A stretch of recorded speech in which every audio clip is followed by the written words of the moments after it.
Este taller está a cargo de la doctora María Eugenia Cabrera Catalán, que es profesora de la Escuela de Ciencias Físicas y Matemáticas de la Universidad de Carlos, y ella obtuvo la licenciatura en física de la Universidad de San Carlos, eh, y obtuvo el premio a la excelencia académica. Posteriormente estudió el diploma de física de altas energías en el Centro Internacional para Física Teórica Abdus Salam de Trieste, en Italia, y posteriormente obtuvo el doctorado en física por la Universidad Autónoma de Madrid, con honores de cum laude y doctor europeus. Entonces, muchas gracias, María Eugenia, y te dejamos con la palabra. Buenos días a todos. ¿Sí se escucha bien? Eh, Sí. bueno, entonces el día de hoy voy a hablarles sobre el análisis bayesiano. Eh, Mi área de investigación está más relacionada con el área de física de partículas, que es física de altas energías, ¿verdad? Entender la física de estructuras muy, muy pequeñitas, ¿verdad? Más pequeñas que el átomo, ¿verdad? Estructuras subatómicas. Y en este tipo de análisis nosotros usamos estadística bayesiana, ¿verdad? Hacemos análisis. De hecho, fue parte de mi trabajo de tesis doctoral. Entonces, el día de hoy, como sé que tienen charlas de un montón de temas y están aprendiendo un montón de cosas nuevas, y que esta es la única charla que tienen sobre análisis bayesiano, voy a intentar darles una idea general de lo que es el análisis bayesiano, por qué es interesante y cuáles son los puntos más importantes, ¿sí? Entonces voy a empezar con una introducción, ¿verdad? Para que ustedes tengan una idea de lo que estamos hablando, ¿verdad? Bueno, entonces, hablar de análisis bayesiano es hablar de estadística bayesiana, ¿verdad? Y cada vez que hablamos de estadística nos viene a la mente el concepto de probabilidad, ¿sí?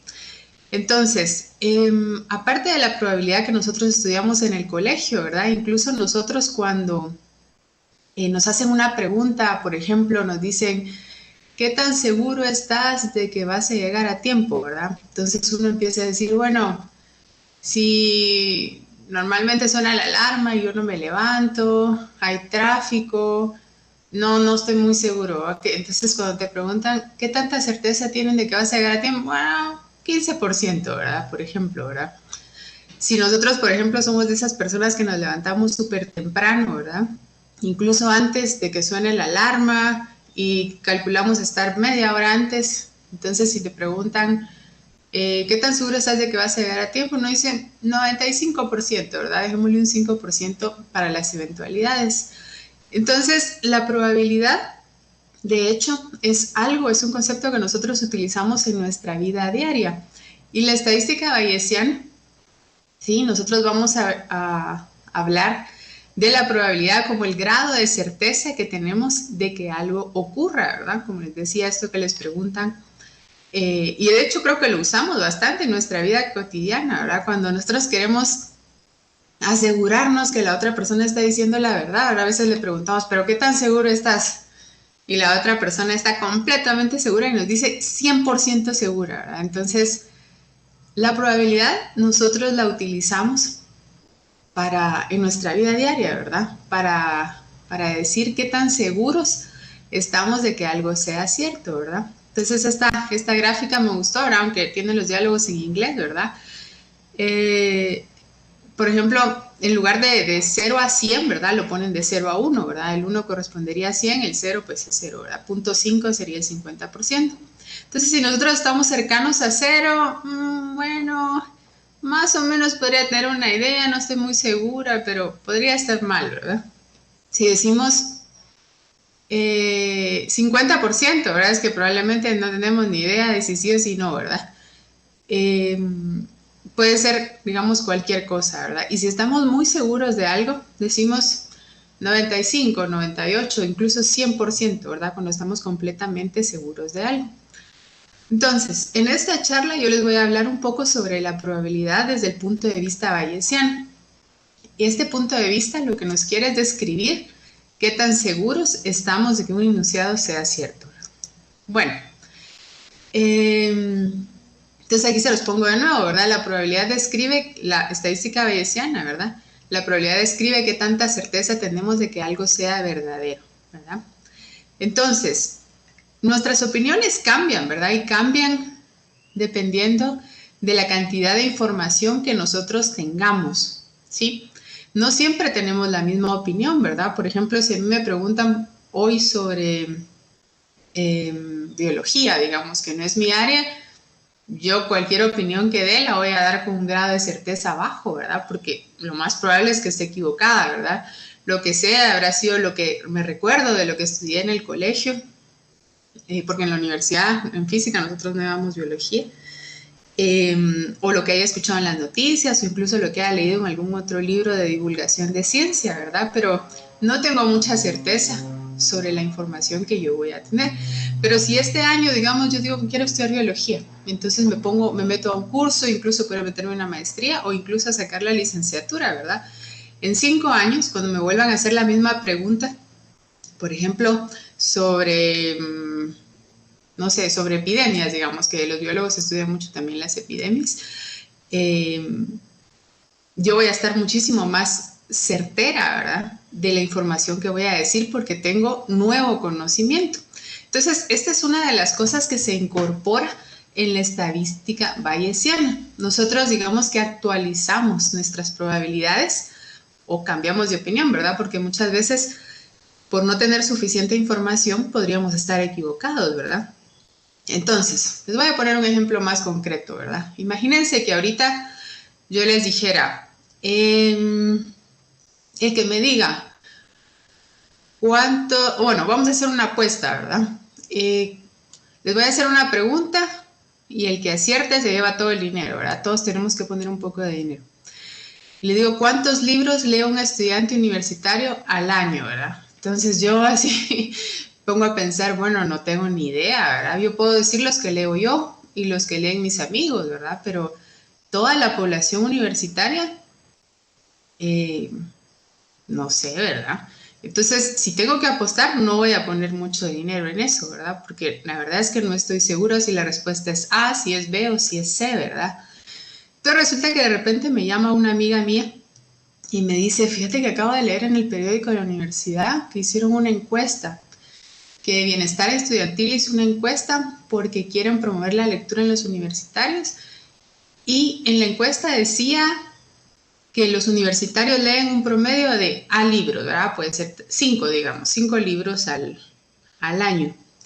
Entonces yo digo, bueno, ya tengo nueva información, ¿verdad? Entonces el nivel de certeza que yo tengo de que ahora la respuesta sea A es mucho más grande, ¿verdad? Pero le voy a dar un 90% porque a veces la gente miente en las encuestas, ¿verdad? No todos los que encuestados son honestos, ¿verdad?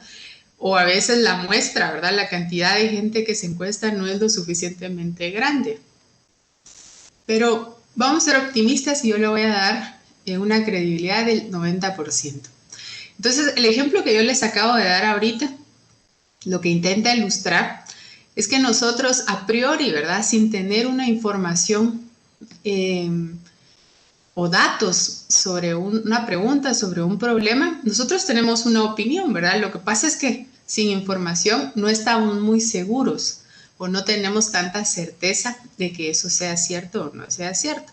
Después de recibir información, nosotros estamos mucho más seguros, mucho más certeros, ¿verdad? De cuál es la respuesta a esta pregunta, ¿verdad? Entonces, este hecho, yo puedo decir, digamos, en una oración, decir lo que les acabo de escribir aquí arriba, ¿verdad? Que nosotros actualizamos nuestras probabilidades, ¿verdad? A medida que tenemos más información. Y por eso es tan importante, ¿verdad? Los estudios científicos, ¿verdad? Porque nos dan información sobre problemas que nosotros queremos resolver. Entonces, este es el punto de vista que yo les voy a hablar en la charla de hoy.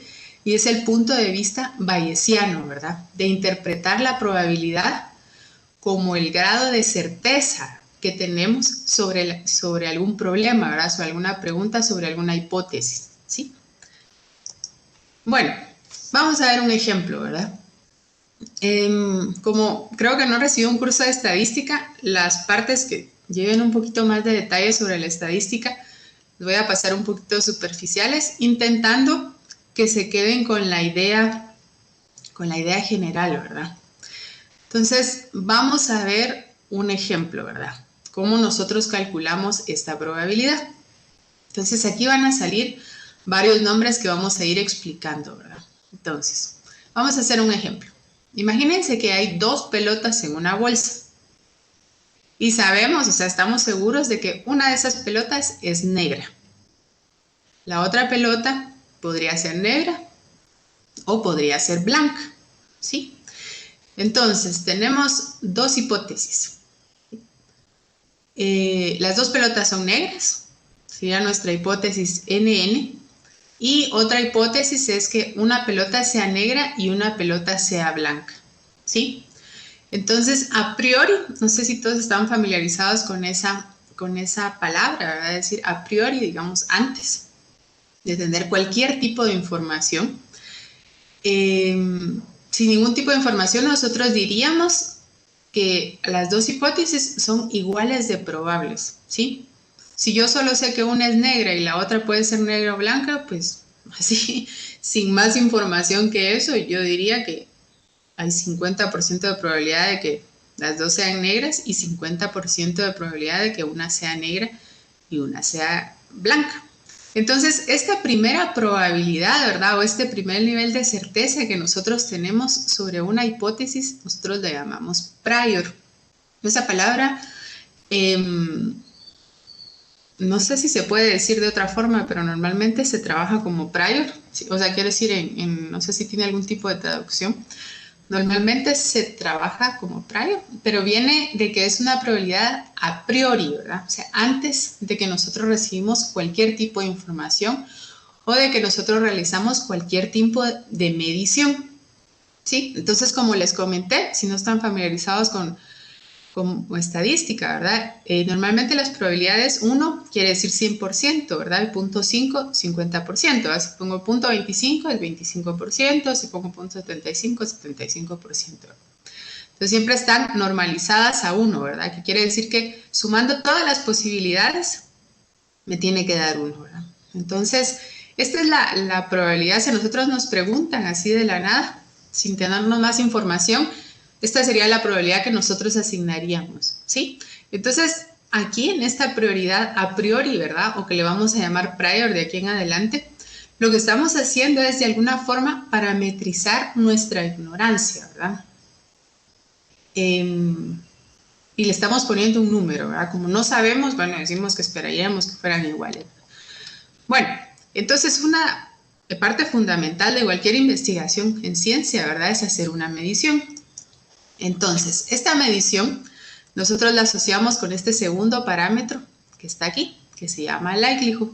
Entonces, los que han recibido cursos de estadística, no solo estadística descriptiva, sino un poquito más, ¿verdad? Que también se le llama estadística frecuentista. Lo que uno estudia o lo que aprende a calcular normalmente es el likelihood, ¿sí? Esto tampoco sé si tiene traducción, pero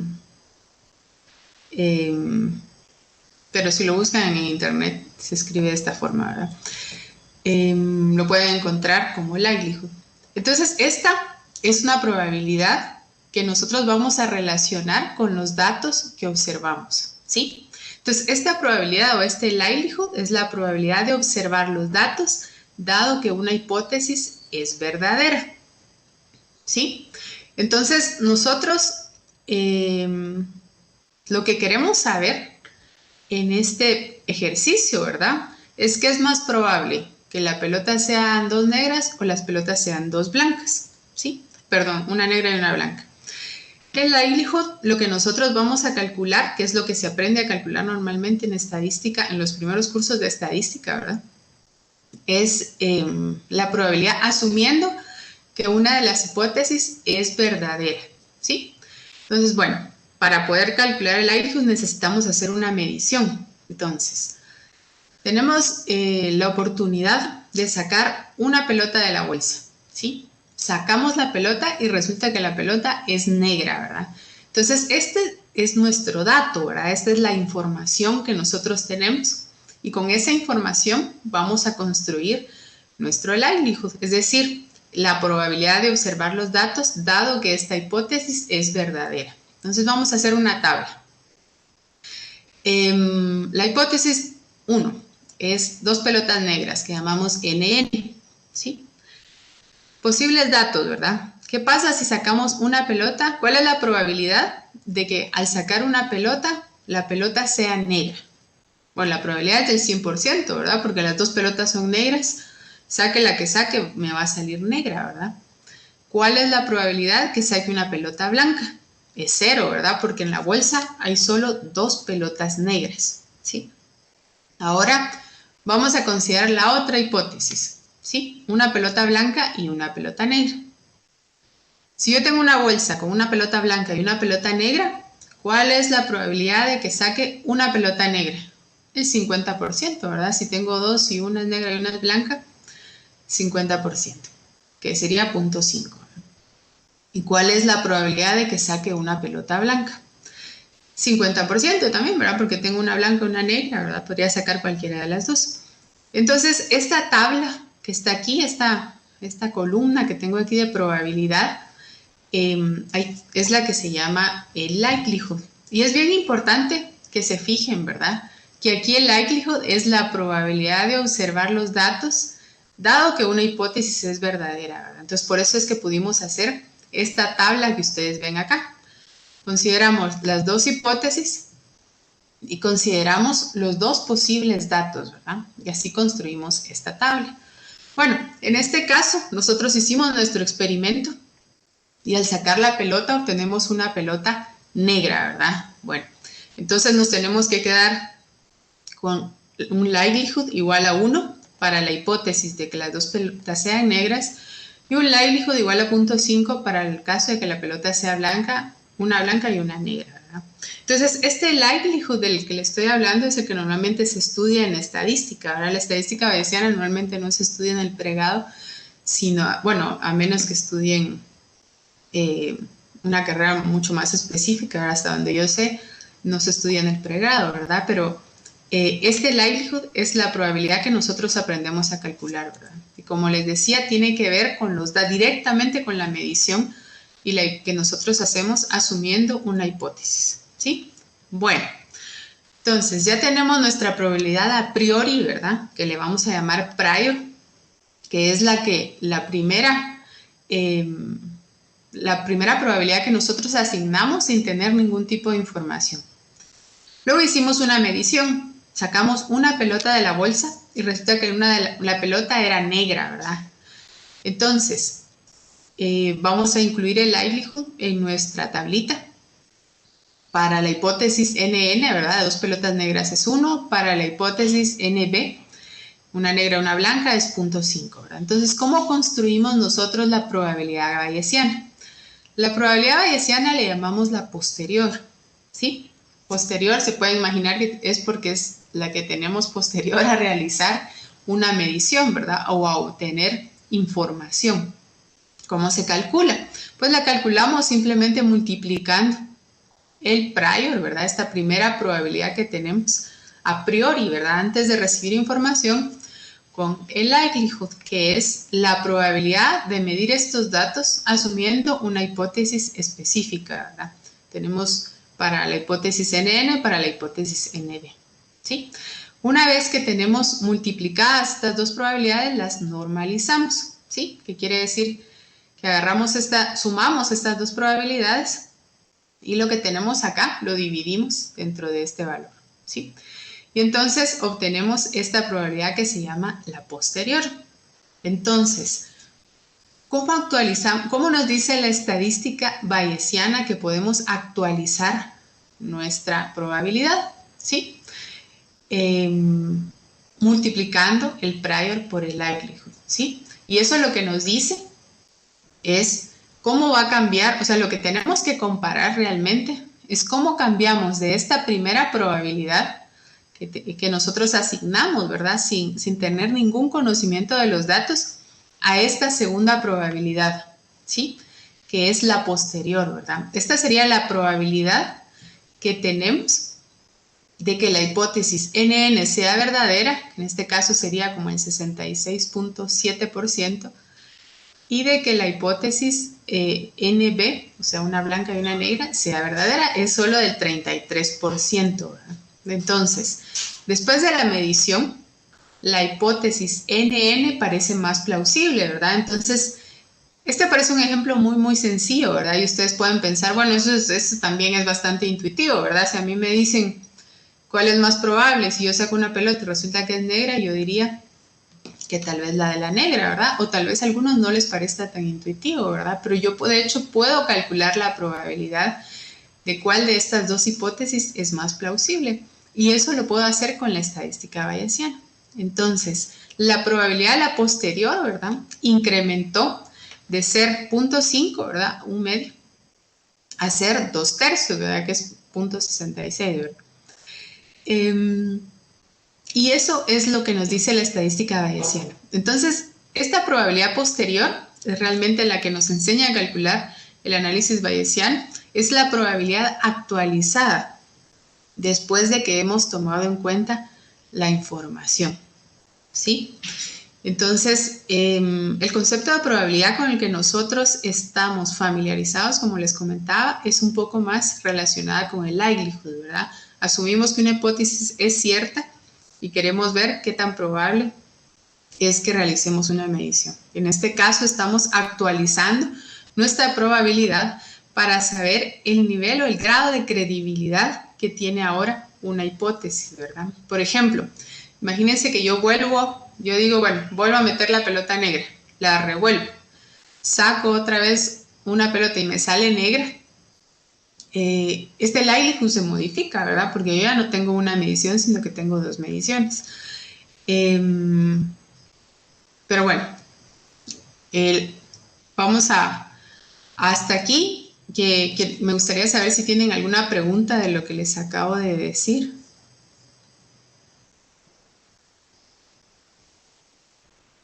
¿No? Aquí. Bueno. Supongo que me dicen después las preguntas, ¿verdad? ¿Alguien quiere preguntar?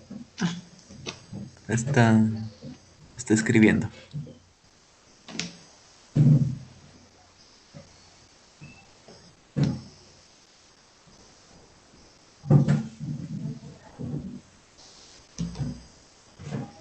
Sí.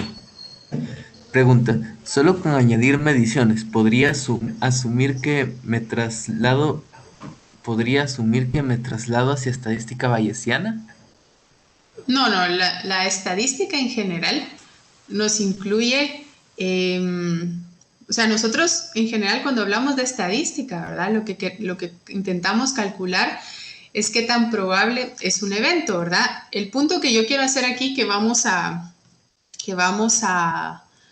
hablar un poquito más despacio, es que nosotros lo que queremos saber, por ejemplo, con la estadística bayesiana, es qué tan probable es la hipótesis NN si yo estoy midiendo un dato, ¿verdad? ¿Sí? O qué tan probable es la hipótesis BN si yo estoy midiendo este dato, ¿verdad? Que es que saco una pelota que es negra, ¿sí? Entonces, esa es la pregunta, lo que quería resaltar es que esta es la pregunta, digamos, más natural que nosotros nos hacemos incluso en nuestros razonamientos, en nuestros cuestionamientos, ¿verdad? En nuestras charlas, lo que utilizamos para tomar decisiones, ¿verdad? Nosotros partimos de una probabilidad que tenemos muchas veces sin tener información, ¿verdad? Entonces, cuando nosotros queremos tomar una decisión sobre algo, lo primero que buscamos es información, ¿verdad? Información, datos, estadísticas, lo que sea, para poder actualizar nuestra probabilidad.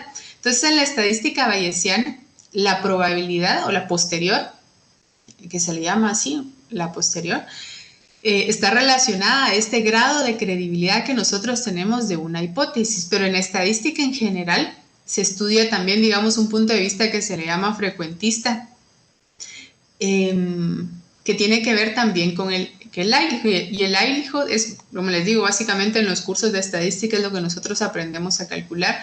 Y también se puede hacer análisis e inferencia, ¿verdad? Y también se puede hacer comparación de hipótesis utilizando estadística frecuentista, ¿verdad? El punto acá es que el likelihood lo que calcula, ¿verdad? Cómo construir estos likelihoods son cursos completos de estadística, ¿verdad?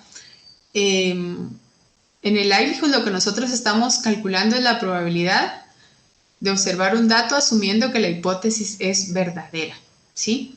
Y en la estadística bayesiana estamos calculando la probabilidad de que la hipótesis sea verdadera, tomando en cuenta que hemos medido cierta información. O sea, se dan cuenta, están al revés, ¿sí? Una asume que la hipótesis es verdadera, que es el likelihood, y quiere saber qué tan probable es que hayamos medido estos datos, y la otra asume que los datos son verdaderos y que lo que quiere saber es si la hipótesis es o no es correcta, ¿verdad? Entonces, es una pequeña diferencia, ¿verdad? Que tal vez ahorita no les queda tan claro, ahorita más adelante les voy a poner un ejemplo para que vean lo importante que es que tengamos claro qué probabilidad es la que estamos calculando, ¿sí? Entonces, incorporar información para poder dar un enunciado, ¿verdad? Sacar una conclusión, es básicamente todo eso, es un proceso estadístico, ¿verdad? Sí, incorporar información, incluir errores para poder compararlos o para poder sacar una conclusión, todo eso, digamos, es un proceso estadístico. En esta charla yo les voy a hablar de cómo se analiza esto desde el punto de vista bayesiano, ¿verdad? Donde la probabilidad la asociamos un poco más con el grado de credibilidad que tenemos sobre algo, ¿sí? Entonces, si me dan un momento, más adelante vamos a aclarar esto de la probabilidad, ¿sí?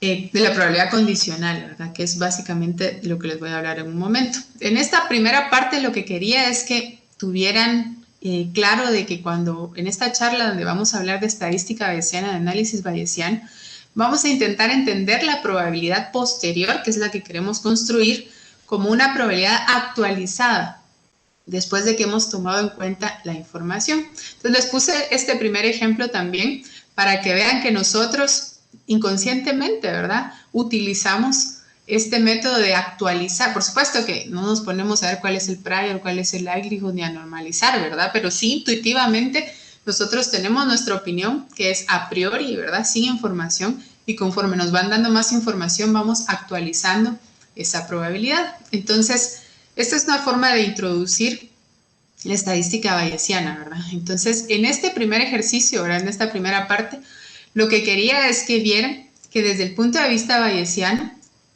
nosotros podemos actualizar nuestra probabilidad o nuestro nivel de credibilidad sobre una hipótesis, ¿verdad? Esta no es la única forma que se puede analizar, también hay otras formas que se puede hacer este análisis, ¿verdad?, como con estadística frecuentista, que es la que normalmente se estudia en el pregrado, ¿verdad?, en las licenciaturas. Entonces, si me da un momento, vamos a aclarar este punto un poquito más adelante.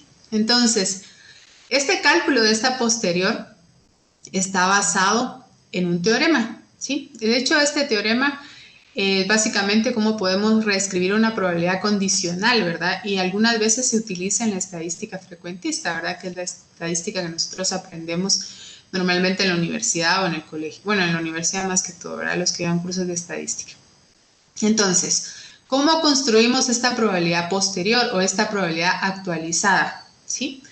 Necesitamos para poder actualizarla, necesitamos tener un punto de partida, ¿verdad? Y ese punto de partida es el prior o la probabilidad a priori. La multiplicamos por este likelihood, ¿verdad?, que es la probabilidad de medir ciertos datos, asumiendo que una hipótesis es cierta, y luego lo normalizamos, ¿verdad? Esta constante de normalización por el momento solo lo voy a llamar la evidencia, pero ahorita piénsenla solo como una constante de normalización. Vamos a hablar de esto al final. Entonces, esto que está arriba es lo que nosotros acabamos de escribir, y esto se puede escribir en forma de un teorema, ¿verdad?, que es el teorema de Bayes. Él nos dice que si A es la hipótesis y B son los datos, la posterior lo que hace es calcular la probabilidad de A, o sea, la probabilidad dado B, ¿verdad? ¿Sí? Si B es lo que nosotros medimos, nosotros queremos saber cuál es la probabilidad de A. Y esto va a ser igual a likelihood, que es, si se dan cuenta, el B y el A están intercambiados, ¿verdad? Porque el likelihood lo que calcula es la probabilidad de B de obtener ciertos datos asumiendo una hipótesis, ¿verdad? Y luego lo multiplicamos por el prior, que es la probabilidad de A, ¿verdad? De esta hipótesis, pero sin tener ninguna información, ¿sí? Es la probabilidad a priori. Y dividido la probabilidad de B, que vamos a hablar más adelante, que por el momento solo, para nosotros solo es una constante de normalización, ¿sí? Entonces, esta notación que yo les acabo de poner de la línea esta separando las dos letras es lo que llamamos una probabilidad condicional. Lo que está al lado derecho es lo que asumimos cierto y lo que está al lado izquierdo es lo que nosotros queremos saber qué probabilidad tiene, ¿sí? Entonces, vamos a pasar, antes de entrar un poquito más en detalle sobre todo lo que implica hacer este cálculo y este análisis, quiero hablarle de cosas que creo que son conceptos bastante importantes y sobre todo en estadística, no solo en estadística bayesiana, sino en estadística en general. Lo primero son los errores, ¿sí? Normalmente cuando nosotros nos dicen error fuera de un contexto científico, en general, la idea que tenemos es que algo está mal, ¿verdad? Si alguien menciona la palabra error es que tiene que haber algún problema, ¿verdad? Alguien hizo algo mal, ¿verdad? En un ámbito científico, el error está intrínsecamente en cualquier medición que nosotros realizamos, ¿verdad? Entonces el error, desde el punto de vista científico, es la diferencia entre el valor observado y el valor verdadero, ¿sí? Entonces, el error en una medición científica significa la incerteza inevitable que acompaña a todas las medidas. Entonces, les voy a dar un ejemplo. Aquí les pongo una figura de una regla, ¿verdad? Imagínense que ustedes tienen que medir la distancia de una figura y el único instrumento que tienen que medir, que tienen para medir, es una regla. Entonces, en esta regla de aquí está en centímetros, ¿verdad? Entonces, ustedes no me pueden dar un resultado más preciso que 1 milímetro, ¿verdad? Porque la escala más pequeña que tiene esta regla es 1 milímetro. O sea que si llega alguien y me dice, sí, medí la figura y el objeto mide 3.02432 centímetros, yo le voy a decir, es mentira, ¿verdad? Porque el instrumento que ustedes tienen en este momento, la escala más pequeña es 1 centímetro. Entonces, tenemos la regla, tenemos un objeto, hacemos una medición y hay un error, ¿sí? Inevitable, ¿verdad? Que acompaña esta medida. Les voy a poner el ejemplo del carpintero que me pareció muy interesante, ¿verdad? Por ejemplo, un carpintero tiene que poner una puerta y dice, bueno, tengo que ir a medir qué tamaño tiene que tener la puerta. Entonces lleva su metro y su metro tiene una incerteza, la escala más pequeña es de medio centímetro. Pero medio centímetro es muy grande, ¿verdad? Entonces dice el carpintero, no, con medio centímetro necesito saber, imagínense que es un carpintero que quiere hacer una puerta perfecta, ¿verdad? Y dice, no, voy a ir a conseguir un metro más preciso, ¿verdad? Entonces consigue uno que sea 1 milímetro. Y va y dice, no, 1 milímetro es muy grande, voy a conseguir uno más. Y entonces se va y consigue un instrumento. No sé si conocen ustedes los verniers, ¿verdad? Que tiene un poquito más de precisión. Bueno, imagínense, dejemos volar un poquito nuestra imaginación y digamos que el carpintero encuentra en una ferretería un instrumento que tiene una precisión de 10 a la menos 3 centímetros, ¿sí? O sea, 0.001 centímetro de precisión. Y bueno, seamos más exagerados, ¿verdad? Como es un ejemplo hipotético, vamos a decir que el carpintero encuentra un instrumento que tiene 10 a la menos 6 centímetros de precisión. Eso quiere decir que puede dar su medida con 6 cifras después del punto, ¿verdad? Súper preciso, ¿verdad? Entonces él se va y aún así se da cuenta de que sigue teniendo un error, ¿sí? En este caso, la medida más pequeña que él puede hacer es de 10 a la menos 6, o sea, 0.00001 centímetro. Más pequeño que eso no puede medir. Y su medida sigue teniendo un error. Entonces, cuando el carpintero ya llegó al punto de tener la medida de la puerta de forma tan precisa, se da cuenta que incluso la puerta ni siquiera con esa precisión, ni siquiera mide lo mismo del lado derecho, ni siquiera debería de medir lo mismo del lado derecho ni del lado izquierdo, ¿verdad? ¿Sí? Porque la precisión que tiene es tan grande que las puertas no son tan perfectas, los marcos de las puertas no son tan perfectos, ¿verdad? Entonces, se da cuenta de que incluso si mide la puerta de un lado o mide la puerta del otro, resulta que tienen distinto tamaño. Y se da cuenta que como la puerta es de madera, si hay humedad, la madera se expande. Y si hay calor, la madera se encoge, ¿verdad? Y entonces ve que si hay un día que fue muy seco y había mucho polvo, resulta que la medida le sale diferente porque ahora tiene una capa de polvo encima, ¿verdad? Entonces, al final, el carpintero se da cuenta de que medir exactamente el tamaño de la puerta tampoco tiene tanto sentido, ¿verdad? Lo que él necesita es una precisión aproximada. Me lo voy a inventar, no sé qué tan precisos son los carpinteros, pero de menos de 1 milímetro, digamos, medio milímetro, digamos. Con esa precisión, él puede hacer una puerta que funcione muy bien, ¿verdad? Que él busque tener una precisión más pequeña que eso, no le va a servir para hacer una mejor puerta, ¿verdad? De hecho, va a llegar a cuestionamientos hasta filosóficos, ¿verdad? De si el tamaño de la puerta realmente existe, ¿verdad? Si es una medición que tiene sentido preguntarse como que fuera una medición exacta, ¿sí? Entonces, aquí creo que me alargué un poco, pero lo que les quería decir es que en todas las mediciones que nosotros hacemos en nuestra vida cotidiana e incluso experimentos científicos que son un poco más o menos intuitivos para nosotros, ¿verdad? Todas las mediciones tienen asociadas un error. Y los errores son muy importantes en estadística, ¿verdad? Bueno, antes de pasar a esta imagen, entonces nuestro carpintero concluye de que con tener un instrumento de medida que tenga una precisión de 1 milímetro es suficiente, ¿verdad? Entonces la medida de su puerta tiene un error de 1 milímetro y eso para él es suficiente para hacer un buen trabajo. Entonces nosotros cuando hacemos experimentos, ¿verdad? Cuando hacemos comparaciones de modelos con información, ¿verdad? Con datos, siempre hay un error asociado a la medición a la medición científica, ¿verdad? Entonces lo que nosotros tenemos que determinar es de qué tamaño tiene que ser este error, ¿sí? Aquí les pongo, esto fue idea de Giovanni, ¿verdad? Porque le estaba enseñando la presentación. Esta es la portada de un libro de análisis de error. Y si se dan cuenta, el tren, bueno, no sé es qué tan bien se mira, ¿verdad? Pero ahí en este caso parece que el error no estaba muy bien calculado, ¿verdad?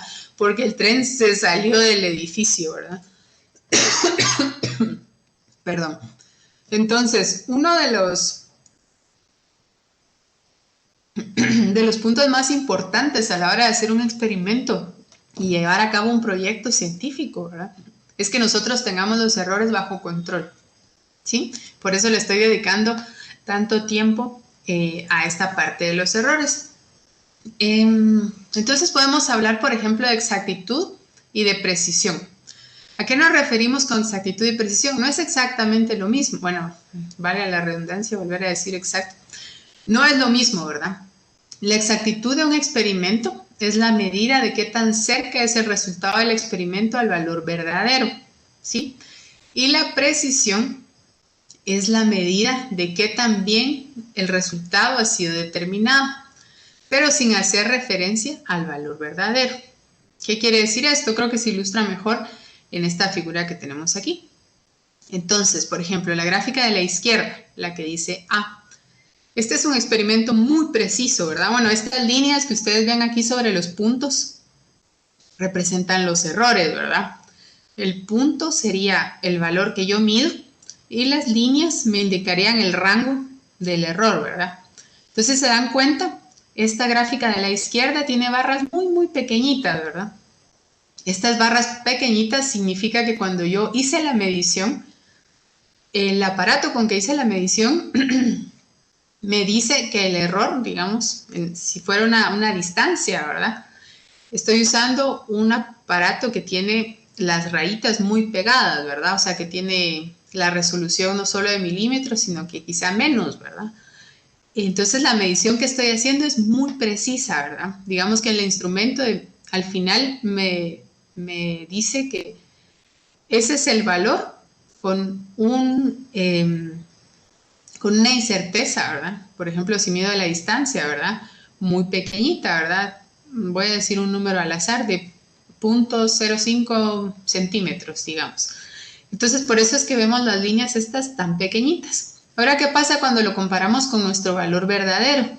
Resulta que todos los puntos están por encima de la línea, ¿verdad? Incluso tomando en cuenta el error, no tocan la línea. O sea, que quiere decir que aunque estas barras de error que nosotros calculamos son pequeñitas, no nos sirve de mucho porque al final la diferencia con respecto al valor verdadero es más grande.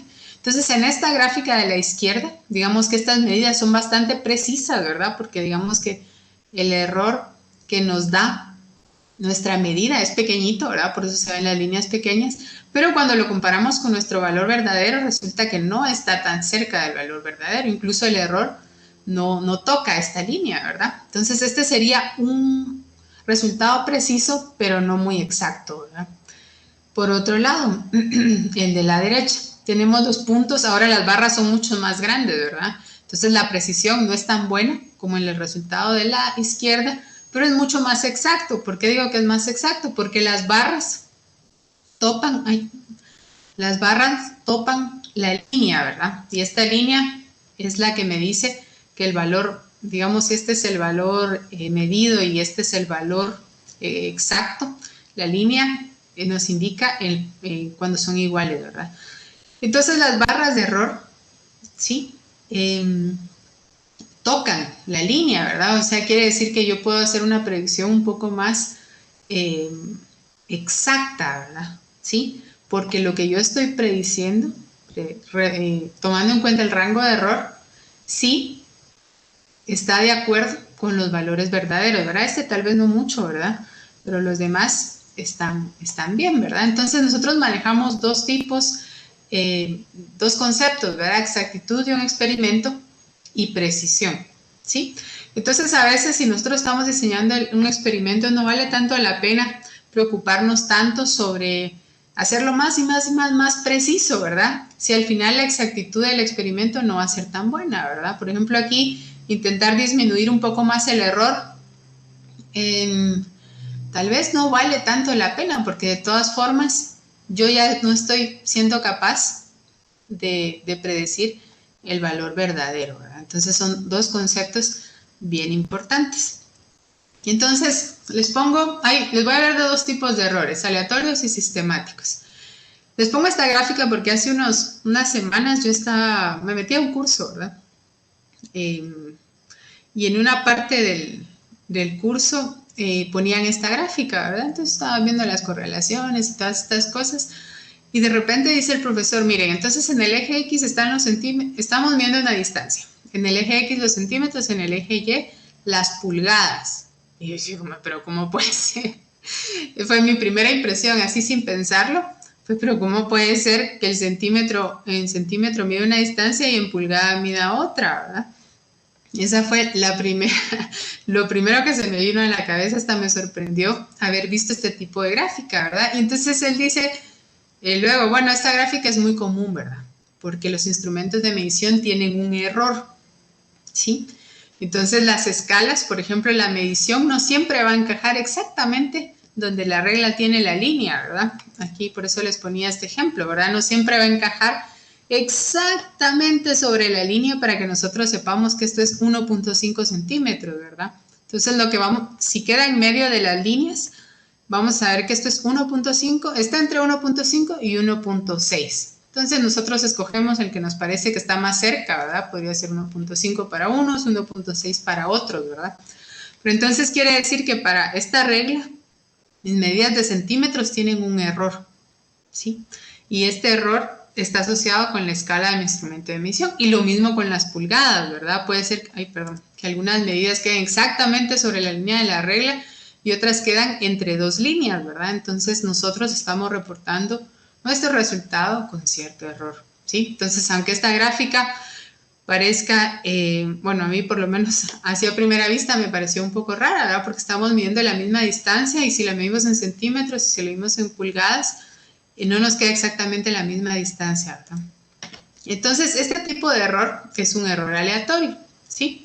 Entonces, por ejemplo, se clasifica como un error aleatorio. También hay errores aleatorios, por ejemplo, cuando nosotros tenemos que hacer una medida que hay que repetirla muchas veces, ¿verdad?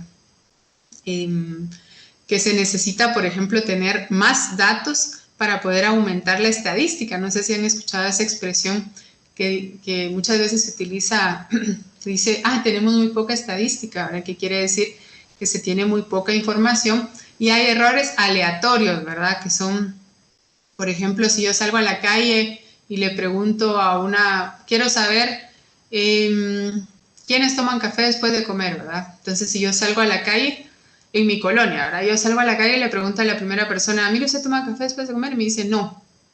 Bueno, con ese dato no tengo mucha información, ¿verdad? Porque solo le he preguntado a una persona. A medida que le pregunto a más y más y más personas, yo puedo estar más segura de si la gente en mi colonia toma café después de comer o no toma café después de comer. Entonces, ese es otro tipo de error aleatorio, ¿verdad? Que aleatorio porque tiene que ver, depende a quién le pregunta. Entonces tengo mala suerte y empiezo preguntando en la cuadra en la que nadie toma café, ¿verdad? Pero conforme vaya aumentando la muestra, ¿verdad? La cantidad de personas, pues puedo disminuir ese error aleatorio, ¿verdad? Entonces, estos errores asociados al instrumento de medición también entran como errores aleatorios. Y estos errores son los que relacionamos con la precisión del experimento, ¿verdad? Entonces, si mejoramos la precisión, podemos mejorar, si disminuimos los errores aleatorios, podemos mejorar la precisión del experimento, ¿verdad? Hay otro tipo de error que son mucho más complicados, ¿verdad? Y son los errores sistemáticos, ¿verdad? Entonces, el error sistemático es el que me mide la exactitud de los experimentos. Imagínense que ustedes construyen una máquina, ¿verdad? Una máquina y hacen un experimento y quieren, no sé, medir, a ver, no se me ocurre algo, ¿verdad? Pero ustedes hacen un experimento y la máquina no está bien calibrada, ¿verdad? ¿Sí? Digamos que una de las cosas que mide es la temperatura, ¿verdad? Pero cuando hay 24 grados, la máquina les dice que hay 20, con un error de 1 grado, ¿verdad? Entonces la máquina está mal calibrada, ¿verdad? Entonces esta máquina o este experimento que ustedes hicieron para poder construir una máquina que mide la temperatura tiene un problema, ¿verdad? Entonces tiene un error. Estos errores sistemáticos van más allá de la estadística, ¿verdad? Y tienen que ver con la propia física o la propia construcción del experimento, ¿verdad? O con otras variables que entran en el experimento. Y muchas veces determinar estos errores sistemáticos es lo más difícil, ¿sí? A la hora de construir un experimento. Entonces, bueno, quería hacer esta aclaración porque quiero que tengan en cuenta de que en cualquier comparación de un modelo matemático con un dato experimental o con datos experimentales, los errores están allí, ¿sí? Están presentes en cualquier tipo de medición, en cualquier tipo de dato que nosotros tenemos, ¿verdad? Entonces, para poder saber qué tan bueno es qué tan exacto, qué tan preciso es nuestro experimento, tenemos que tener los errores sistemáticos bajo control, ¿sí? Sistemáticos y aleatorios, ¿verdad? ¿Sí? Bueno, seguimos avanzando. Otro concepto del que quería hablarles es de la probabilidad condicional. La probabilidad condicional, también con la pregunta que me hicieron hace un momento, ¿verdad? Es al incorporar los datos en general, o sea, cuando hablamos de datos, nosotros hablamos de estadística, ¿verdad? Pero yo hoy les voy a hablar de estadística bayesiana. Entonces, la estadística bayesiana se enfoca en calcular la probabilidad posterior, la que les decía, ¿verdad? Que es como actualizar nuestro nivel de credibilidad que tenemos sobre una hipótesis. Pero también otro tipo de estadística, ¿verdad? Se basa en el likelihood, ¿sí? Que más que actualizar el nivel de credibilidad sobre una hipótesis, lo que se busca es saber dada que la hipótesis es cierto, ¿qué tan probable es que yo mida cierta cantidad? Entonces son dos tipos de análisis diferentes, ¿verdad?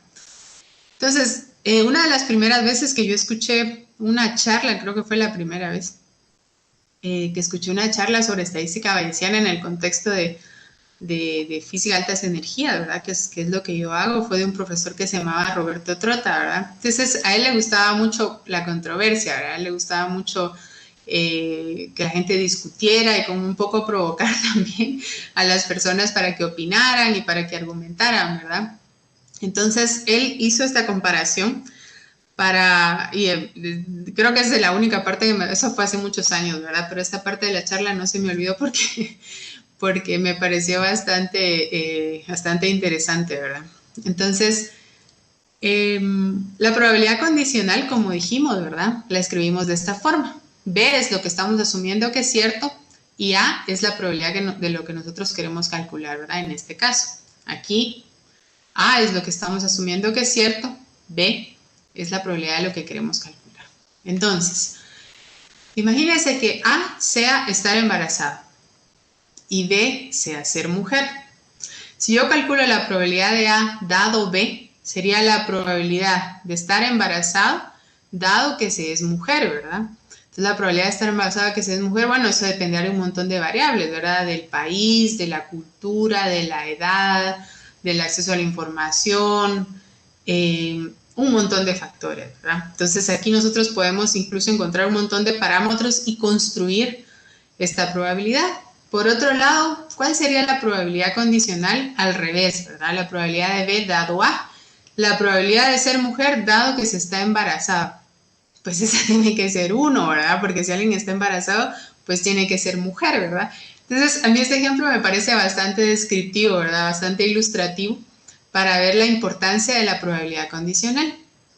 Entonces, más que convencerlos de que, bueno, él en esta charla estaba intentando convencer a la gente de que era mejor utilizar estadística bayesiana, ¿verdad? Pero yo creo que más que convencerlos, lo que quiero es que tengan una idea de qué es lo que se intenta calcular utilizando la estadística bayesiana, ¿verdad? Entonces, en la estadística bayesiana, lo que queremos es calcular la probabilidad de que una hipótesis sea cierta, ¿verdad? Un modelo matemático sea cierto, dado que tenemos cierta información, ¿sí? Entonces, por eso les hice las analogías del principio de que esta probabilidad que intenta calcular la estadística bayesiana o que propone calcularla, se parece un poco más a la probabilidad que nosotros utilizamos para tomar decisiones, ¿verdad? Al principio tenemos una certeza más, si no tenemos información, la certeza que tenemos es poca, ¿verdad? Porque si no tenemos información, pues será lo que nos imaginemos o lo que alguien nos haya contado así un poco de forma informal pero no podemos tener mucha certeza de algo si no tenemos información, ¿verdad? Hasta que después que tenemos información es que nosotros actualizamos la probabilidad y esa probabilidad es la que intenta calcular la estadística bayesiana. Y eso es de lo que les estaba hablando hasta ahora. Entonces no sé si tienen alguna pregunta. Creo que voy un poco despacio. Había un par de preguntas que se quedaron de la vez anterior. Una de ellas pregunta, ¿las reglas para encontrar las probabilidades a posteriori siempre son las mismas? ¿Reglas algebraicas, dice? ¿O cambian con el sistema? El teorema de Bayes es este que les acabo de poner, ¿sí? Es el likelihood por el prior, ¿verdad? Ese es un teorema, ¿verdad? La probabilidad posterior se construye de esa forma. Entonces aquí vamos a ver ahorita un poco más de detalle, ¿verdad? Como les decía, la construcción del likelihood, ¿sí? De esta probabilidad de que midamos un dato, dado que una hipótesis es cierta, les llevaría varios cursos de estadística, creo yo, para poder, hay un montón de formas. Yo les voy a dar un ejemplo de cómo se puede construir esta probabilidad, pero la construcción, por ejemplo, si ustedes miran una medida con un error, por ejemplo, si están contando, ¿verdad? Así como les decía, vamos a contar cuántas personas pasan por la cebra el día de hoy, ¿verdad? Entonces depende cuántos datos, de cuántos días hayan medido esa información, la estadística va a mejorar. Entonces el likelihood, digamos, asociado a ese tipo de mediciones en el que hay que ir contando, utilizan distribuciones binomiales o utilizan distribuciones de Poisson, por ejemplo, ¿verdad?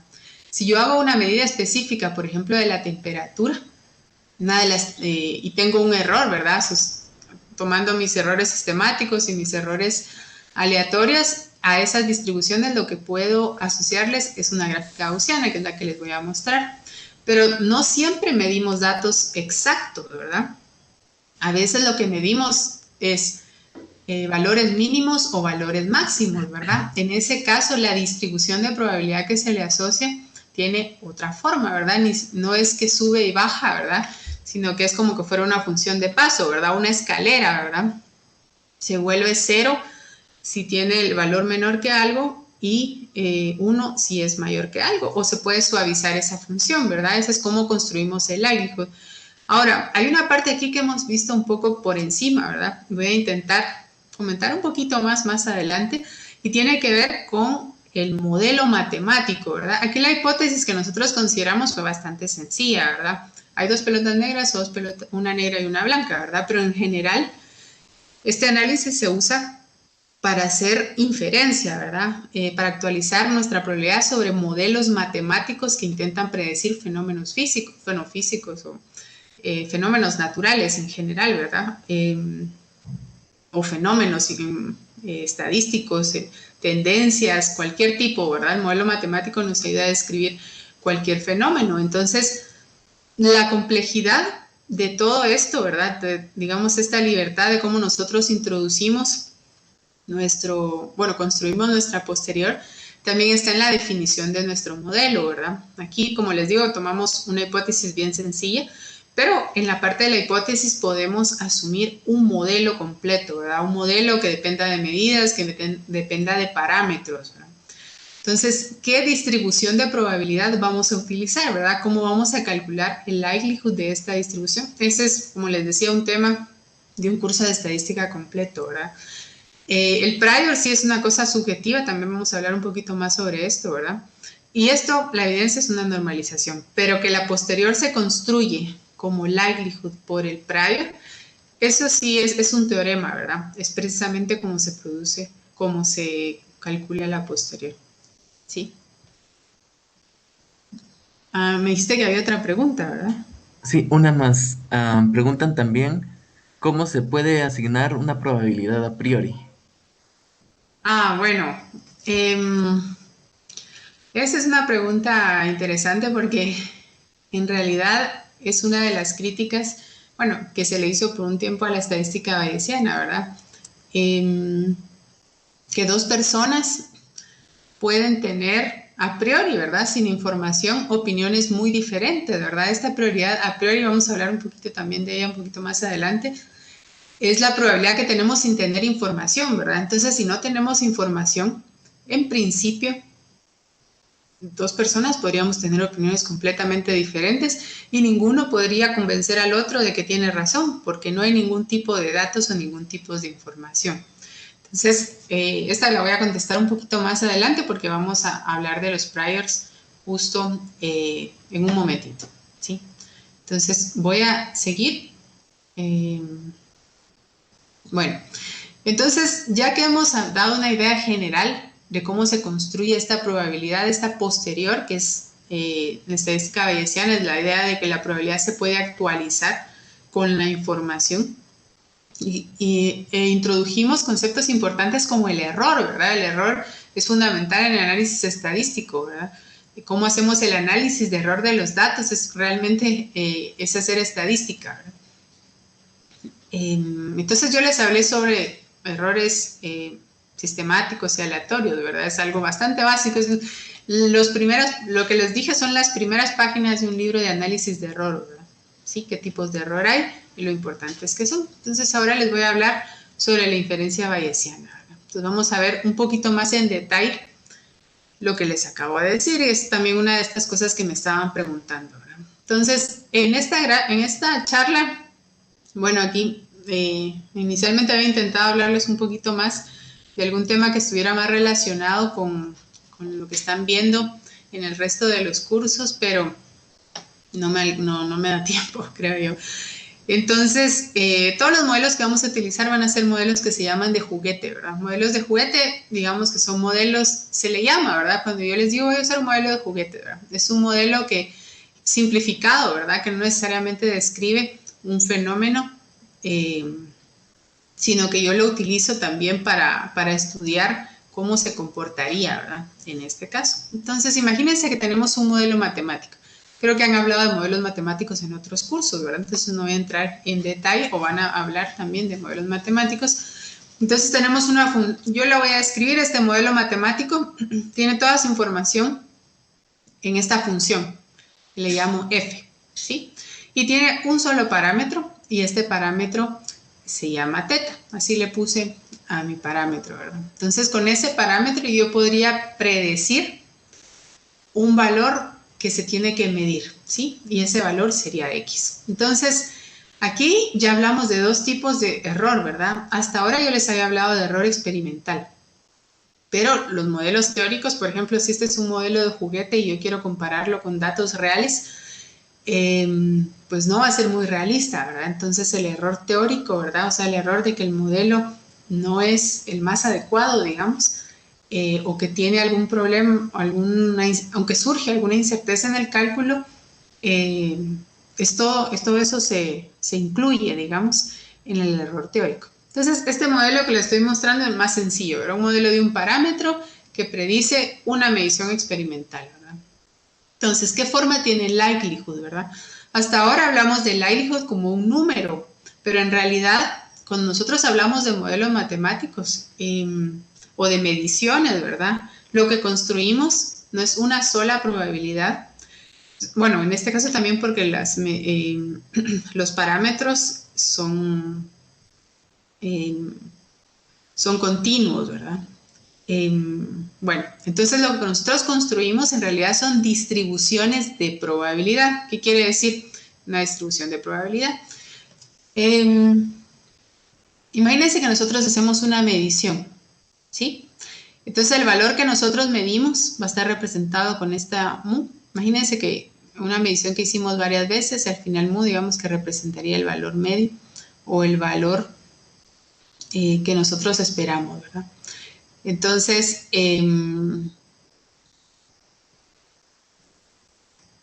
este sería el valor central, ¿verdad? ¿Sí?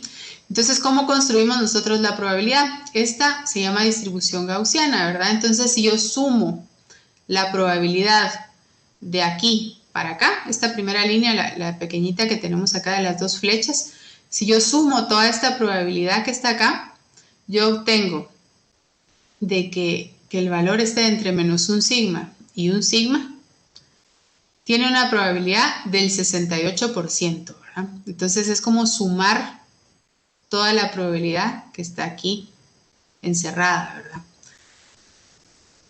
La probabilidad de que el valor esté entre menos 2, sigma es un parámetro, puede ser cualquier número, ¿verdad? Esto es como una distribución genérica que está escrita en términos de variables y no de valores específicos, ¿verdad? Entonces, si yo digo, bueno, la probabilidad de que el valor medido esté entre menos 2 sigma y 2 sigma es del 95.5%, ¿sí? La probabilidad de que el valor medido esté entre menos 3 sigma y 3 sigma es del 99.7%, ¿sí? Y entonces esta es un ejemplo, ¿verdad? Como les digo, hay muchas formas de construir likelihood.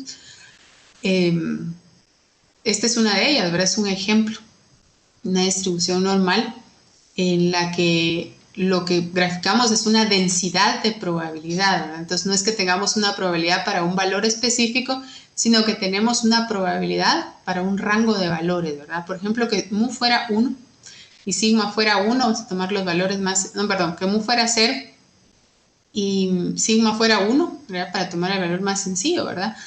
Que nuestro valor experimental esté entre menos 1 y 1, tiene una probabilidad del 68.3%. Que el valor experimental esté entre menos 2 y 2, del 95.5%, que esté entre menos 3 y 3, del 97.7%. Entonces nosotros tenemos bastante certeza, ¿verdad?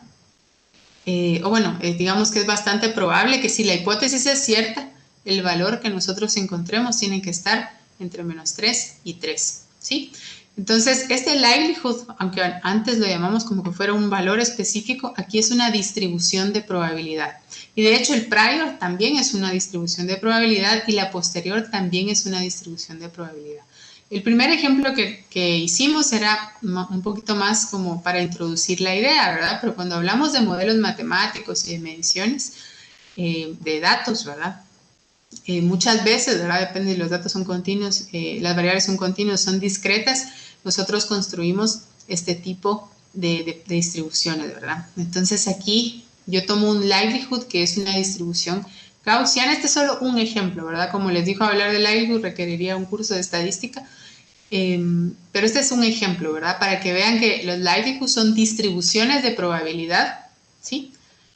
En la que yo puedo decir la probabilidad de que, asumiendo que la hipótesis es verdadera, yo mida cierta cantidad, ¿verdad? Entre -1 y 1, o entre -2 y 2, entre -3 y 3, ¿verdad? ¿Sí? Entonces, ¿qué tan ancho es esto que está aquí? O qué tan grande es el valor de sigma, ¿verdad? Depende del error teórico y del error experimental, ¿sí? Entonces, vamos a ver. Bueno, entonces, eso es respecto del likelihood, ¿verdad? Como les dije, likelihood prior y posterior no lo tomamos exactamente como valores, sino como distribuciones de probabilidad. Si no es una probabilidad que tenga un valor específico. En el caso anterior,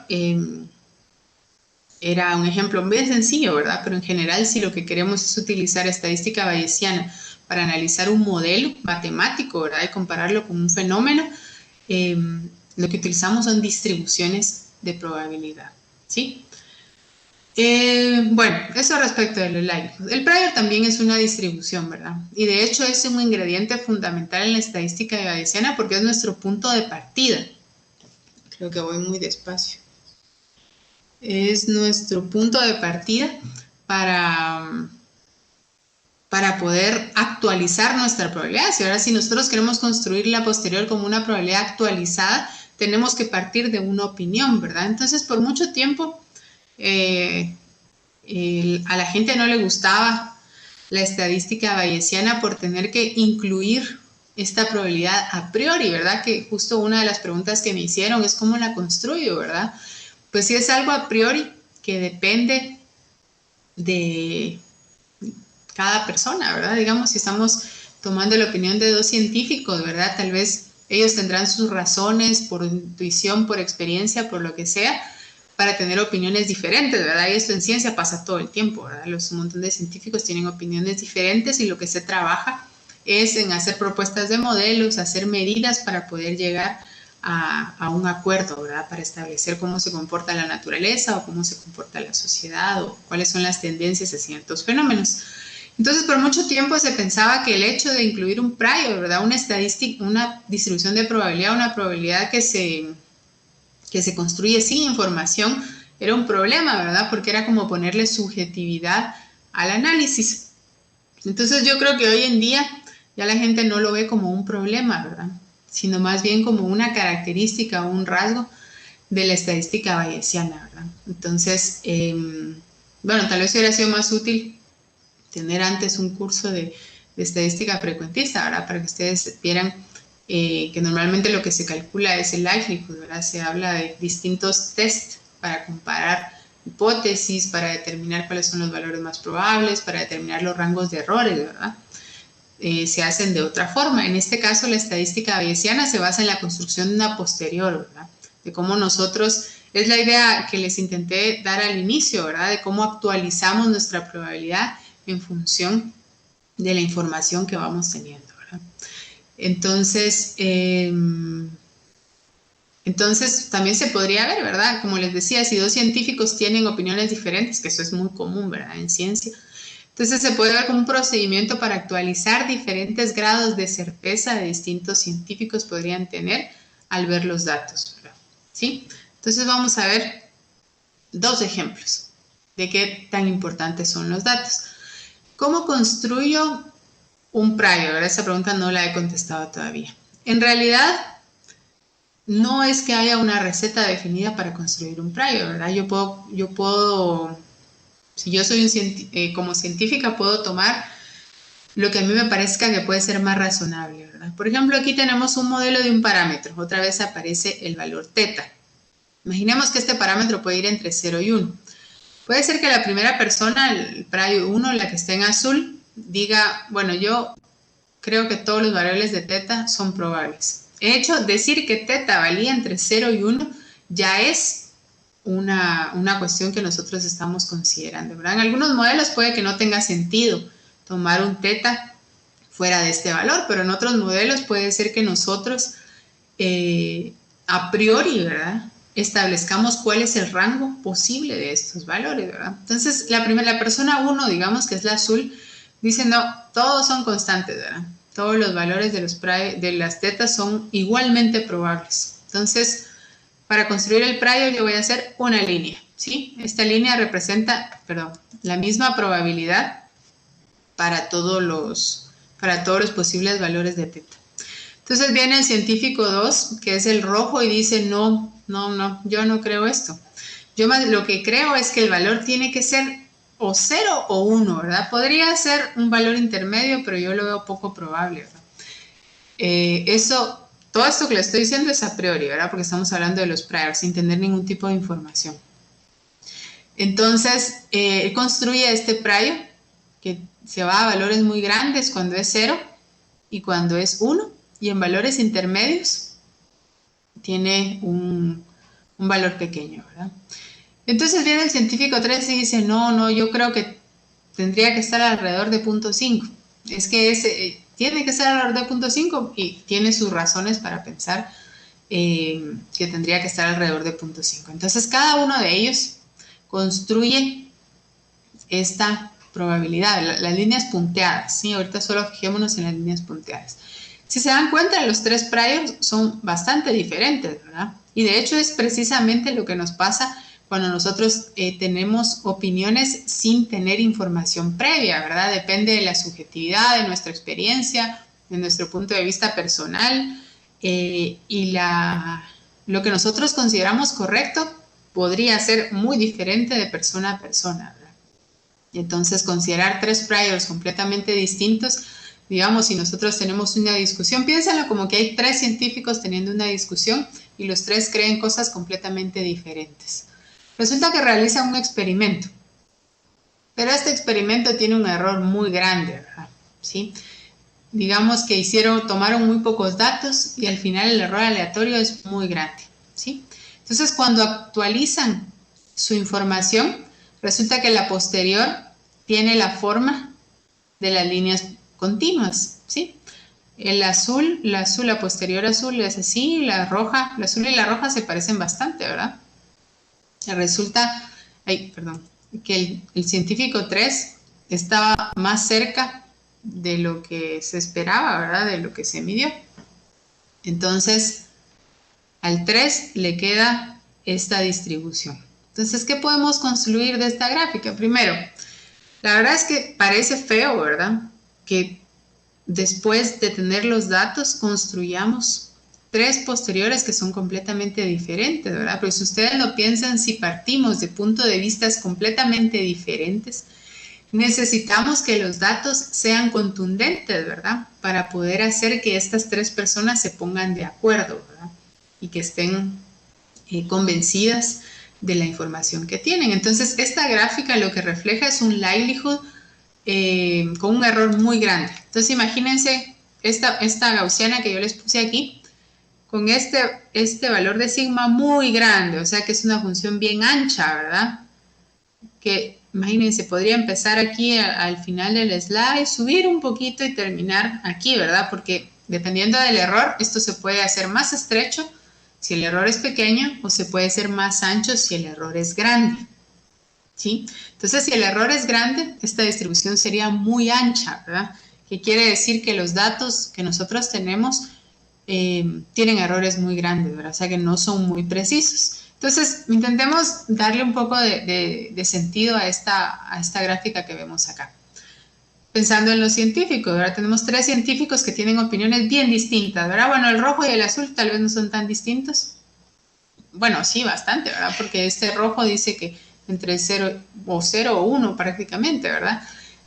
Y después de hacer este primer experimento con poca información, errores muy grandes, ¿verdad? Un error aleatorio muy grande, digamos, se tomaron muy pocos datos. No somos capaces de llegar a una conclusión, ¿verdad? Tenemos 3 posteriores diferentes. Entonces, ¿cuál es lo que nosotros, al principio esto se veía como un problema, como les comentaba, ¿verdad? Pero cómo se ve ahora, ¿verdad? ¿Cómo se entiende esta distribución? Los datos no son lo suficientemente fuertes para poder sacar una conclusión concreta, ¿verdad? Si es que nosotros actualizamos nuestro nivel de probabilidad, de credibilidad, perdón. Por ejemplo, el científico 1 y el 2, que son el rojo y azul, ahora tienen una opinión mucho más parecida de la que tenían al inicio, ¿verdad? Pero no, los datos no son lo suficientemente buenos, ¿verdad? El error no es suficientemente pequeño para poder llegar a una conclusión fuerte, ¿verdad? Ahora dicen, bueno, ¿saben qué? Dicen todos, vamos a hacer un experimento mejor. Vamos a mejorar la precisión y vamos a mejorar para poder disminuir el error y tener un likelihood o tener información que sea más convincente. Entonces, este sería el segundo ejemplo. Los priors son los mismos, ¿verdad? Aquí no se ven iguales porque si se dan cuenta, esta escala va de 0 a 1 en el eje X y esta va de 0.4 a 0.6, ¿sí? Lo que pasa es que está más grande, ¿verdad? Es como que le hubiéramos hecho zoom a este pedacito que está aquí, ¿sí? Entonces, esta línea verde punteada ahora se ve más aplastada, ¿verdad? Y más ancha. En realidad es esta verde punteada que aparece en esta gráfica. Lo que pasa es que la vemos más gordita porque el rango en el eje X cambió.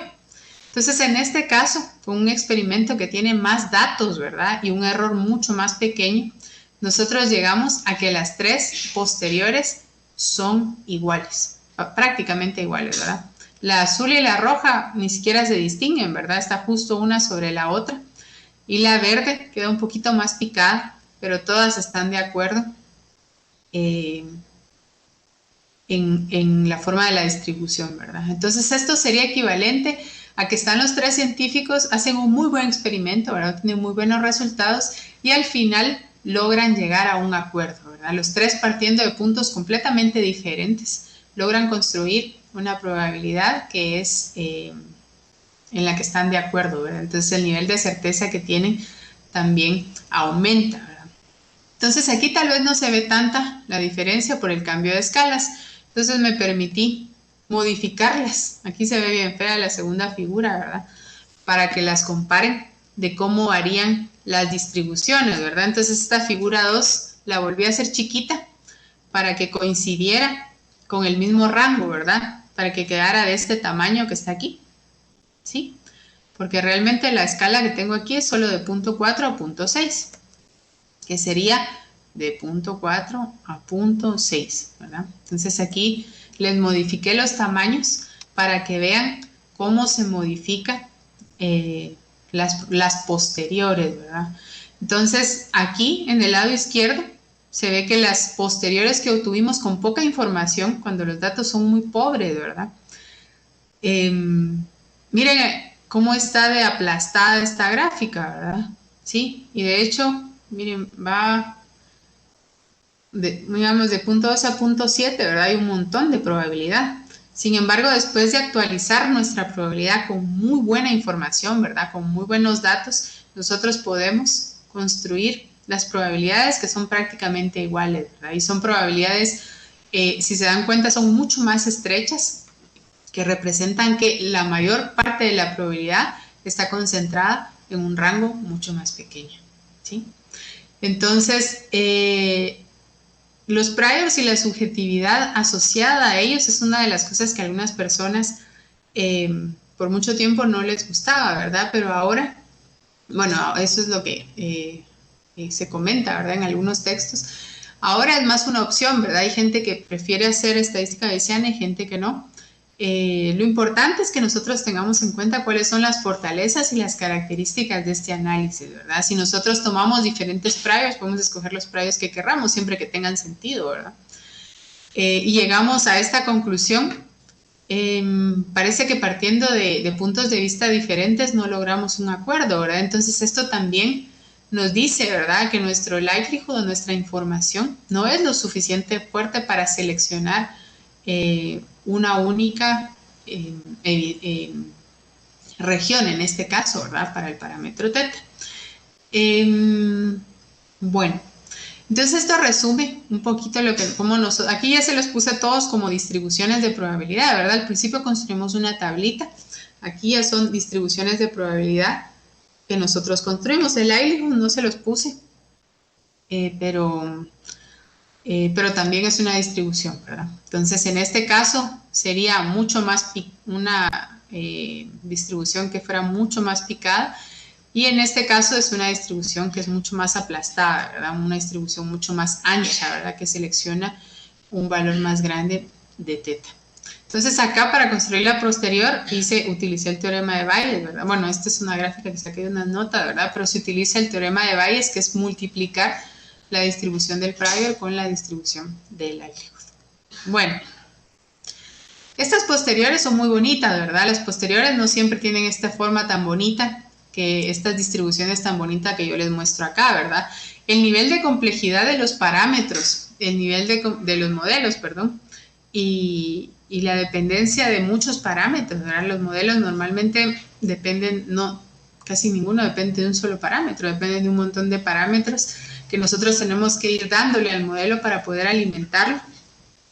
Y luego tenemos que utilizar los likelihoods, ¿verdad? Que es cómo incorporamos nosotros la información que medimos, ¿sí? La información experimental para poder validar nuestro modelo. Entonces, al final, muchas veces, la posterior no es una gráfica así súper suave y súper bonita, ¿verdad? A veces tiene varios picos. A veces tiene, por ejemplo, esta es una forma inventada, ¿verdad? Es solo para ilustrar que la posterior en general puede tener una forma extraña, ¿verdad? Dependiendo hay modelos matemáticos, por ejemplo, que tienen regiones que no tienen sentido, regiones que no se pueden calcular, hay soluciones que se encuentran solo para cierta combinación de parámetros, y entonces todo eso va incorporado dentro del cálculo de la posterior. Entonces, al final podemos construir posteriores densidades de probabilidad, ¿verdad? Que tengan esta forma. Entonces, ¿cómo sabemos cuál es el rango del parámetro más probable, ¿verdad? Entonces, los resultados que nosotros damos al hacer inferencia bayesiana son para un parámetro, ¿verdad? Intervalos de credibilidad, ¿sí? Entonces, quiere decir que si este es el parámetro del modelo, ¿verdad? Imaginemos que sea teta, bueno, teta 1, ¿verdad? Y el modelo tiene un montón de parámetros. El resultado lo damos con la posterior, y entonces ya nosotros decimos, bueno, aquí no puse exactamente cuáles eran los valores, pero digamos que la probabilidad de que teta, o el parámetro que sea, esté entre 3.4, digamos, y 7 es del 95%, ¿sí? Y ese es el resultado que nosotros damos a la hora de utilizar estadística bayesiana, ¿sí? Entonces creo que ya no me quedan 5 minutos, así que les voy a dar esto rápido. Entonces, solo decirles que hasta ahora les he dado modelos muy sencillos de un parámetro, ¿verdad? Pero como les decía, en general hay un montón de parámetros. Entonces, esta posterior que se construye, se puede construir, por ejemplo, en el caso de que sean 2 o 3 parámetros, todavía se pueden hacer gráficas, ¿verdad? Si son más, resulta un poco más complicado, ¿verdad? Pero en caso de que sean 2 parámetros, yo puedo construir este tipo de gráfica, ¿verdad? Esta sería una gráfica con mucha resolución, en donde lo más negro es donde hay más puntos, o sea, mayor probabilidad, y esta sería una gráfica con menos resolución, ¿verdad? También donde hay más puntos hay más probabilidad. Entonces, otra de las cosas que es bien importante, ¿verdad? Y súper útil de la estadística bayesiana es que nosotros podemos marginalizar. ¿Qué quiere decir con marginalizar? Integrar o sumar sobre los parámetros, los otros parámetros, para poder construir las posteriores en una dimensión, ¿sí? Por ejemplo, en este caso, tal vez el de los puntos es más fácil, ¿verdad? Es como que yo sumara todos los puntos que tienen A igual a entre 0.5 y 0.5, bueno, más chiquito, ¿verdad? Entre 0.1 y 0.1, sumara todos los puntos y lo pusiera en un histograma, ¿verdad? Y hiciera lo mismo para todos los valores de A, entre 2 y 2.1, y entonces pongo eso en un histograma, donde el histograma indica el número de puntos, ¿verdad?, que tengo para un valor de A para un rango de A específico, ¿verdad? Aquí como es discreto tengo que poner rangos, ¿verdad? Y si hiciera con una resolución así grandísima o analíticamente, ¿verdad?, que se pueden sacar analíticamente, se pueden sacar las funciones, las expresiones de las funciones, ¿verdad? Podría construir una posterior. Entonces, estas posteriores, estas densidades de probabilidad se llaman probabilidades marginalizar. Marginal quiere decir integrar o sumar sobre el resto de los parámetros. Esta es una cosa que solo se puede hacer en estadística bayesiana, ¿verdad? En otro tipo de estadísticas lo que se hace es ajustar el mejor valor del parámetro, ¿verdad? Entonces, por ejemplo, se construye la densidad de probabilidad de un parámetro y para el parámetro B se tomaría el valor que mejor ajuste, ¿sí?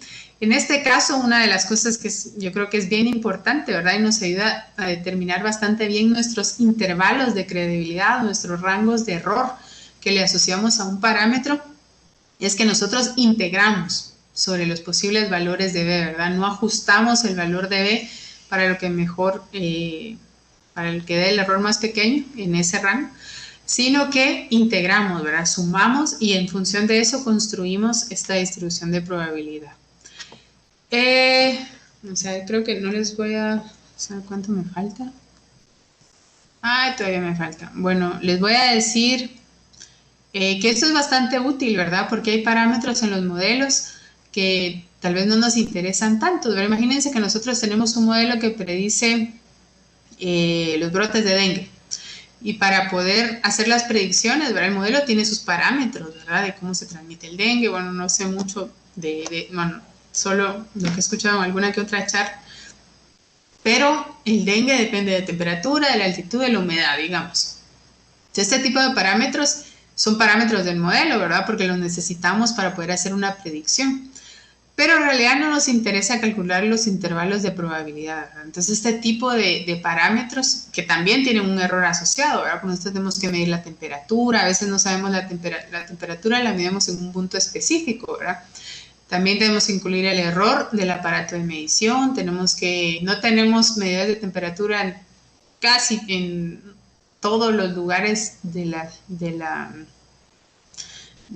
país, digamos, ¿verdad? O no los tenemos tan exactos, ¿verdad?, en todos los lugares del país. Entonces, todas esas medidas, la humedad, bueno, la altitud creo que es más fácil, ¿verdad?, pero la humedad, la temperatura tienen un error asociado, ¿verdad? Entonces, es un parámetro del modelo y también es un dato, ¿verdad? La temperatura entra dentro de nuestro modelo y esto se vuelve un parámetro que no nos interesa. Realmente no queremos construir los intervalos de credibilidad de estos parámetros, ¿verdad? Entonces, a veces estos parámetros se le llaman parámetros nuisance o parámetros molestos, ¿verdad?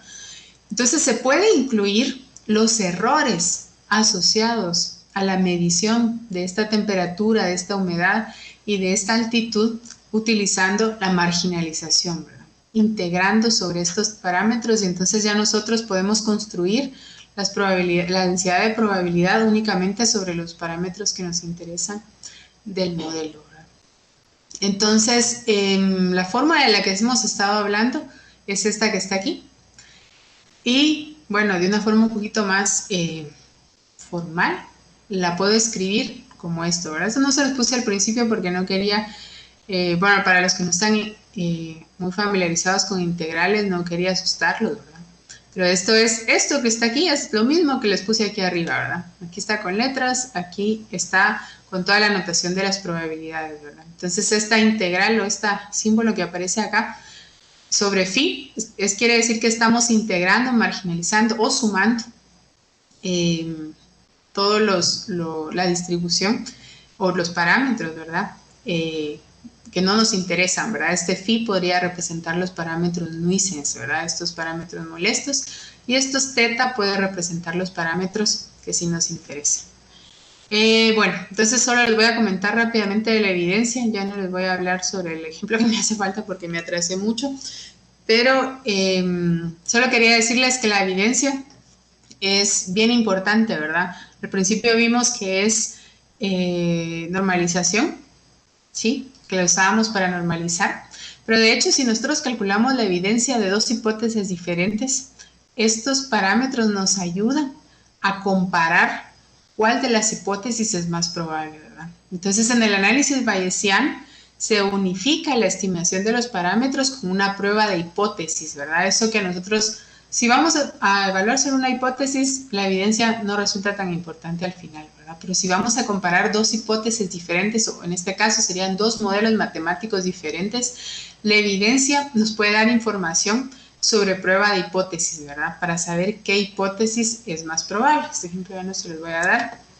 Y bueno, solo decirles que la mayor dificultad que tienen este cálculo, ¿verdad? Es numérica, ¿verdad? En realidad hicimos ejemplos bastante sencillos, ¿verdad? Porque lo que yo quería era que se quedaran con una idea general de cómo se trabaja con análisis bayesiano, pero calcular esta cantidad, que ahora sí ya se las puse con toda la anotación, es bastante difícil, ¿verdad?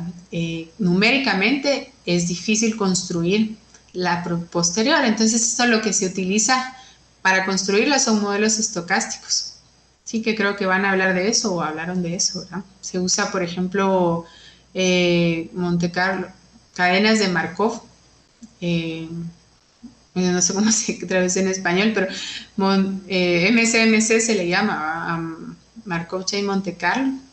O también se utiliza, por ejemplo, he utilizado otros algoritmos que se llaman multimodal nested sampling, sí, que son bastante eficientes, ¿verdad? Entonces, numéricamente, perdón, la construcción de estas probabilidades no es tan sencilla, ¿verdad? Este es uno de los retos numéricos y por eso las personas algunas veces prefieren no ir por este camino, ¿verdad? Porque numéricamente esta construcción no es tan fácil, ¿verdad? Sobre todo si los modelos son complicados, si tenemos poca información, ¿verdad? Entonces, solo para terminar, les digo que la estadística bayesiana, lo que nosotros calculamos, ¿verdad? Es la probabilidad posterior, ¿verdad? La probabilidad actualizada que tenemos. En este caso, θ y serían los parámetros de un modelo específico, asumiendo que hemos medido ciertos datos y cierta hipótesis, ¿verdad? Entonces, sería la probabilidad actualizada para poder, valga la redundancia, ¿verdad? Actualizar nuestro nivel de credibilidad sobre cierta hipótesis. Entonces, estas son unas de las referencias que usé, sobre todo la primera, ¿verdad? Para la charla, ¿verdad? Y bueno, los libros de análisis de error y gracias por su atención.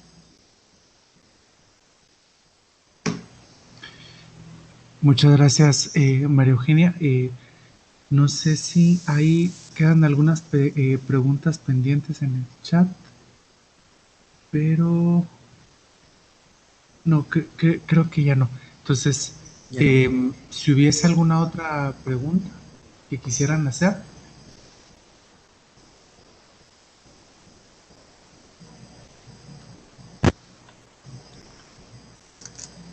¿No?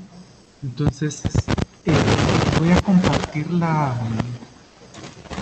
un enlace. Es un canal de YouTube, el canal de YouTube de la Escuela de Ciencias Físicas y Matemáticas, en donde hicimos una lista de una lista de reproducción con los videos de estas sesiones. De momento están las del primer día, pero yo creo que a lo largo de la tarde vamos a subir los demás videos. Entonces, para quienes se hayan perdido algunos detalles de algunas de las charlas, los pueden revisar ahí. Entonces, si no hay más dudas... Yo tengo una duda, Giovanni. Sí. ¿Lo puedo hacer por el micrófono o por el chat? ¿Tiene que ser? No, se puede preguntar. Okay. Es para María Eugenia, para la doctora. Yo tendría una pregunta ahí. Digamos, en el caso de el cálculo de la probabilidad posterior, por lo que entiendo de bayesiano, es que a final de cuentas es una forma sistemática de ir acomodando la evidencia que vamos adquiriendo para ir mejorando nuestra ya sea nuestro nivel de conocimiento o nuestro estado de conocimiento o de creencia, o para ajustarse mejor a los datos que existen, ¿no? Y digamos en las gráficas que mostró de los tres priories distintos, digamos, eh, que eventualmente si obtengo más datos o repito más el experimento, eventualmente podemos converger a una misma distribución de probabilidad posterior. Ahora, existen como casos extremos, ¿verdad? Digamos, por ejemplo, el caso de personas que 100% seguros de que algo va a pasar o 0% seguro totalmente, digamos, el caso de la gente que niega completamente algo o recibe completamente algo, que son casos de prioris muy, muy especiales, pero existen, ¿no? Es cierto que si tengo esas posturas, realmente la existencia de datos no mejora mi posterior.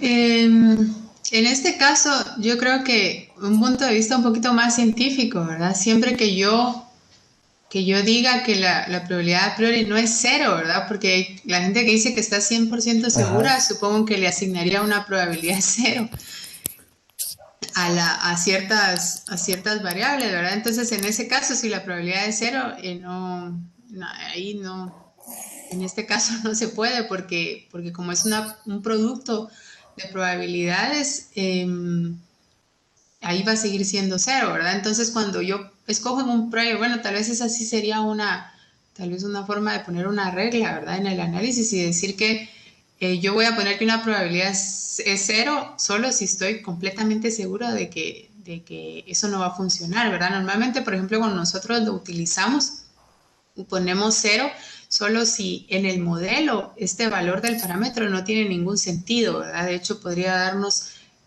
soluciones que confundieran o que dieran problemas en el cálculo numérico, ¿verdad?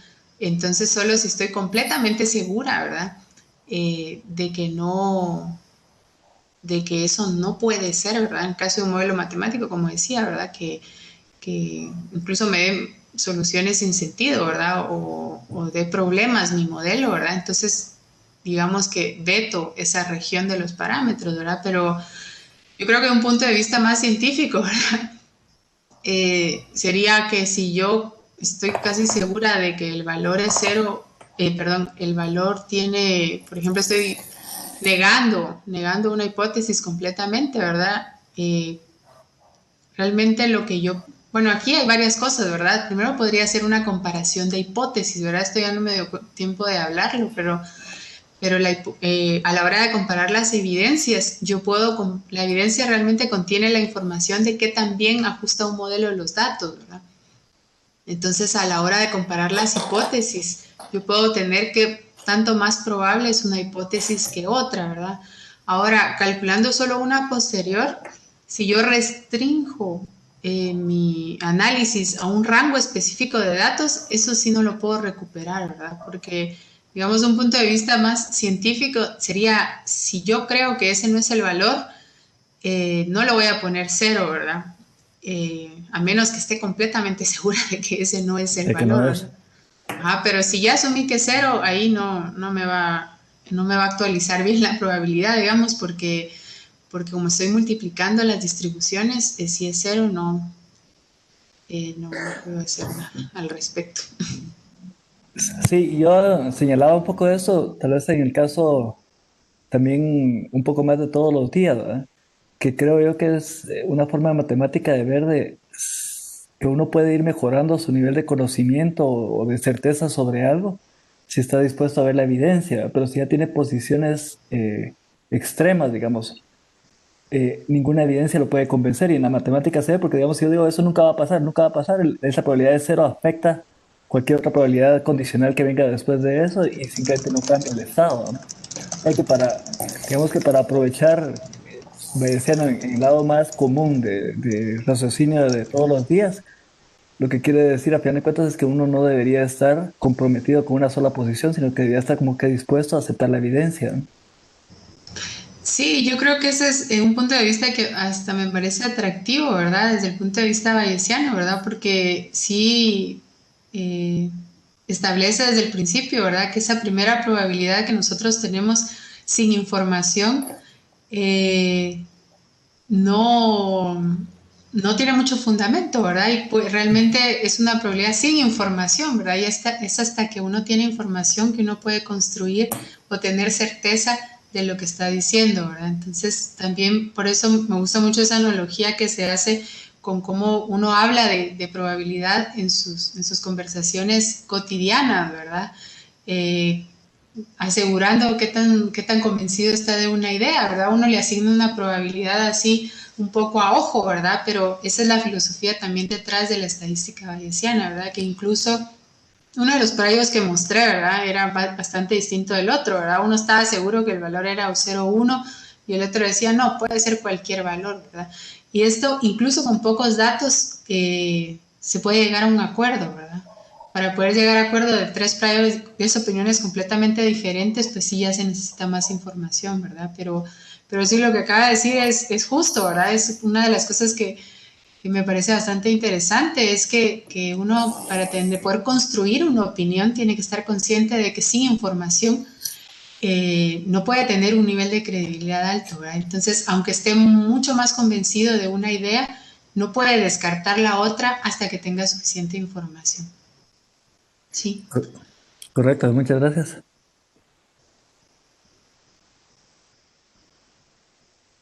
Ya podés compartir. Es que les quería mostrar una imagen, pero no me deja. Ahora no me deja compartir. No sé por qué.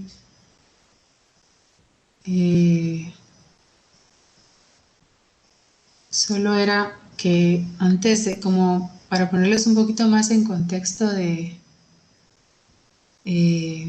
no sé si te mando la imagen y la compartís tú, yo. Eh, Como ustedes están hablando un poquito, bueno, el tema un poco más del curso está enfocado también a cuestiones de epidemiología, ¿verdad? Solo quería contarles que justo cuando empezó todo esto de la pandemia, una de las primeras cosas que hice fue ponerme a buscar artículos que dijeran si se estaba utilizando estadística bayesiana para analizar este tipo de modelos, ¿verdad? Por supuesto que no les hablé de esto porque no es mi campo, ¿verdad? Pero era solo curiosidad. Entonces ahorita no los encontré, ahora no sé dónde los guardé porque eso fue hace ya varios meses, ¿verdad? Entonces me puse a hacer una búsqueda rápida en Google y solo queríamos, este es un ejemplo, ¿verdad? Estos artículos yo no los domino, ¿verdad? Así que no me voy a atrever a hablar de ellos, pero solo quería mostrar, ¿verdad? Que ahorita haciendo una búsqueda rápida, por ejemplo, puse Bayesian Inference, o puse solo Bayesian, Nature, Epidemiology, y me salieron, estos fueron los dos primeros artículos que me salieron, ¿verdad? Entonces, solo para terminar, quería decirles que esta es una forma de hacer las cosas, ¿verdad? No es la única. Pero me parece que es bastante interesante y también se utiliza para estudiar modelos que tienen que ver con los temas que creo que están discutiendo con un poco más de detalle, ¿verdad? Que tienen que ver con epidemias también. Entonces eso era todo y muchas gracias por su atención.